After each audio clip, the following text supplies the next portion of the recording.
to the stage some members of our creative team. Let's start with Mike O'Malley and Greg Garcia, our book writers. Coming out, look at their thing though. Kelly DEVINE, our choreographer, haven't seen forever. And the reason that we're standing in this room together, the indomitable Jimmy Buffett.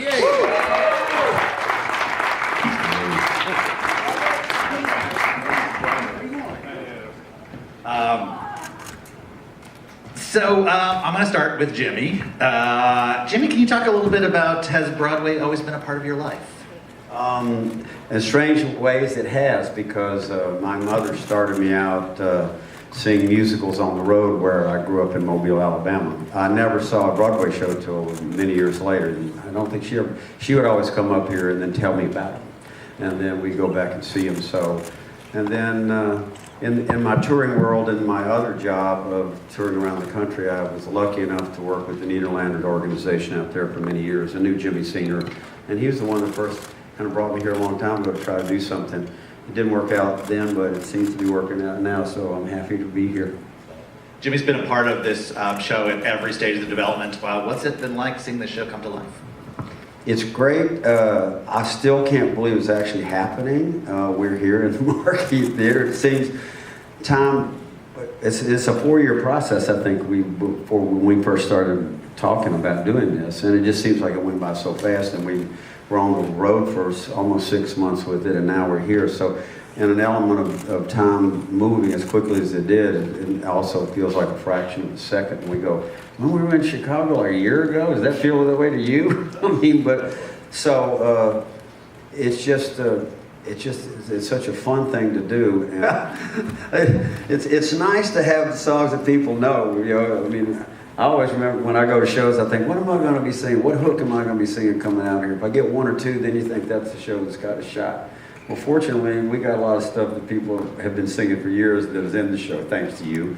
So, but the way it's turned in, the interesting thing for me was, as we kind of adapted songs that were never even really supposed to be in a collection like an album, and what the writers have done, and what Greg and Mike and what you have done, is put together a group of songs that a lot of them are traditional to my following and my fans, but other things you put in here I never thought would be in the show and are working in ways that I never even conceived of when I composed them. So that's really a lot of fun, and the thing to me is adapting like verses of the songs to the book and the characters, and now that, you know, over this whole period of time, getting to know the people who are playing the parts as well, and they're now doing your stuff. It's really nice to move some stuff around lyrically. We never touch choruses because you got to have the hooks, but verses can kind of can melt in and become part of the characters that are in the play. I really like that process. Yeah, it's just, you know, Jimmy's songs, he's got so many great songs and so many great stories, and I had read his short stories, I had read his fiction, I had read his nonfiction, and there's just so much to dive into to really create a story that we could hang, you know, around his songs and really support his songs. And so, because I knew all the songs very well, and a lot of the songs are stories. They're stories already with characters in them. So what we did was we kind of knew the songs we wanted to use, and we would listen to them, and then we would create characters based on the song. Like, you know, who is going to be able to sing this song, and it means something to them on stage in the story. And so we kind of would create characters.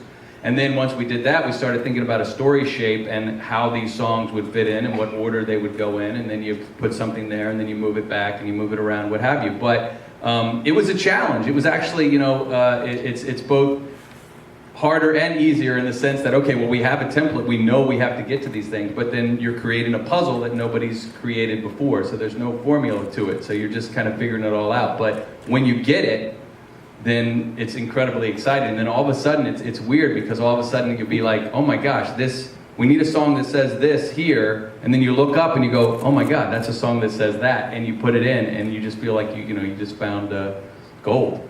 and I think that, you know, Margaritaville is such a perfect song. There's a reason it resonates the way it has. There's so much going on in that song. And I think that when we first connected with that, it's like, wow, that's a song about a person who's experiencing loss and regret and thinking about their own behavior. And, you know, when you're in a bar and you're just singing it with your buddies, you're having a good time. When you actually sit down and think about the situation the guy was in when he wrote that, you know, you're like, okay, there's a little bit more, you know, there was something at stake there. The show, I mean, really the inspiration for the movement is this man and his music, and it's not an accident that when you go to one of Jimmy's concerts that the audience is standing up the entire time. It's like if you listen close enough, then the music sort of just tells you what your body wants to do.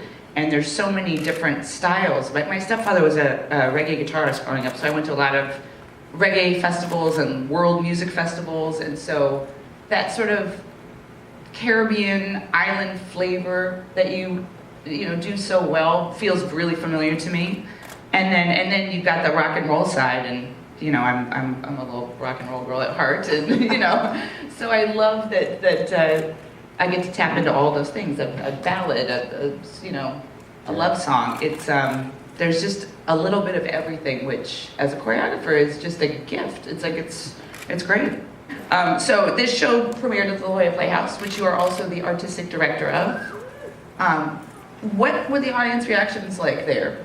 What do you think? So yeah, La Jolla is by the beach. It felt like an amazingly appropriate place to develop and tech the show. The audience there lost its mind for the show. It broke all the La Jolla Playhouse box office record. I loved that the audience at La Jolla really treated the ticket they had bought to the show as an invitation to a celebration. They came ready to have the best time. And I feel like the people who really knew Jimmy's songs sang along. And the people who were longtime theater goers really followed the story. I don't know. We don't know. I don't know. We don't know, man. I don't know where I'm gonna go when a volcano blows. We don't know. Marty, I don't know if you've been listening, but I'm a tad bit uncertain where I wanna go when a volcano blows. I heard you mention that a few times. We're just gonna get on that boat and sail somewhere safe. Okay, but there are a few places I prefer not to go. I've got a couple of ex-girlfriends I'd rather not bump into. I don't think we have the luxury of being picky. Okay, but I don't wanna land in no New York City. Don't wanna land in no Mexico. I don't wanna land in no Chernobyl. I don't wanna see my skin glow. Tennessee. I don't want to land in no San Juan Airport. What are you having a authority? Land in San Diego. Don't want to land in no Buzzer Bay. Don't want to land in no North Korea. I got nothing left to go. I don't know. We don't know. I don't know. We don't know, man. We don't know. We sit on the door and the volcano blows. We don't know. We don't know. We don't know where he's gonna go. When the volcano blows. Lisa Howard, and I play Tammy. And I'm Eric Peterson, and I play Brick. Well, both of us actually were involved with the very first readings of the show. So, year 2015? I think 2015, yeah. I believe it was. So we've been with the project for quite a while. Yeah. Always tinkering with, finding the best joke and finding the perfect song. But it has not been a show that has been like, oh gosh, this moment's really not working. Or, it's sort of just tinkering because I think from the get-go, they had a really solid foundation to work from. Yeah, and what I've loved seeing throughout the process of, we had these general characters. And each incarnation, each reading, each production, each city we were in, they've become more and more real. Mm-hmm. Their interactions with people, so the story was there, but the fine-tuning has been making these real people. Yeah. People you identify with, and specific, and how people really talk to each other, and situations they find themselves in, and that's been the best part for me, is going from this, okay, this is fun, and this idea of this character to Tammy, the real person. Yeah. I mean, granted, it is a show, but they have really found how to make these people come alive. you both dance in it? Or A little bit. We do a little dancing. moves. We have to do our stuff, you know. There is a dance ensemble that is Amazing. incredibly talented. So that's why we joke. And we move well. Yeah. I'm Allison Luff, and I play Rachel in the show. I'm Paul Alexander Nolan, and I play Tully. My character is a very hardworking, driven woman who's kind of on a mission to save the world. She's an environmental scientist, and she is that. That was terrible. Tully Mars, whose name was taken from one of Jimmy's novels, is a guy born in Maine but found himself down in an undisclosed Caribbean island because he finally got a job singing at a local bar there. And he's a talented songwriter, but hasn't yet broken out into the mainstream market because he loves his beach bum life and his playboy existence. You know, I wanted wonderful dancers that have that special thing where when they dance, it's like with abandon, as opposed to the real technicians, which there's nothing wrong with the technicians also, but there's that special spark that these dancers hold, where it just feels fierce and free. And they need to sing, and they need to be actors, and, you know.